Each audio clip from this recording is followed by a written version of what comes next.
Okay, hvis du fik at vide, du havde en dag tilbage at leve i, hvad ville du så gøre? Hvad jeg vil gøre?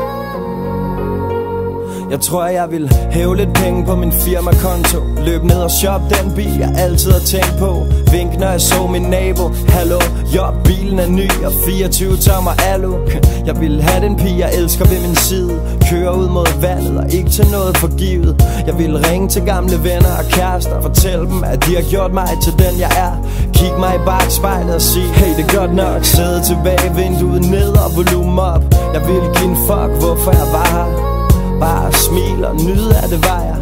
Jeg ville samle mine venner og familie op og køre videre ud mod vandet i en samlet flok. Så ville jeg tænke på, om jeg har givet nok igen til dem, der har givet mig så meget af dem. Jeg ville parkere bilen midt ud på vejen, og der skulle være musik, jo, min egen. Og alle ville smile og bounce med hinanden. Barbecue og kæmpe bål på stranden. Jeg ville sige til mine brødre, at jeg er stolt af dem, at de skulle forstå, hvor meget jeg virkelig holder af dem.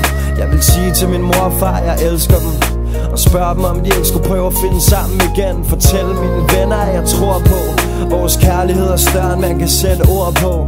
Og jeg vil finde min kvinde og sige til hende, at jeg havde lyst til at leve videre i hende. Og solen ville gå ned over vandet, mens jeg røg en sidste blå king. Drak et sidste glas rødvin, vind i håret, rockstar briller på. 23 år, vi ses mit Dannebro. En dag tilbage, lev mens du gør det, elsk mens du tager det. En dag tilbage, lev mens du gør det, elsk mens du tager det. En dag tilbage, lev mens du gør det, elsk mens du tager det. En dag tilbage, lev mens du gør det, elsk mens du tager det. Jeg vil egentlig ikke helt vide, hvad jeg skulle gøre mig selv. Måske kigge mig lidt i spejlet, slå tiden lidt ihjel, forlade mit hjem med mit yndlingsgear på, de hvideste sneaks og kappen lidt på skrå. Jeg vil lade bilen stå og bare slender gennem KBH. Tænk over, om jeg havde nået lidt af alt det jeg ville nå, om jeg havde sat pris på det jeg fik, om jeg havde givet for lidt og ønsket jeg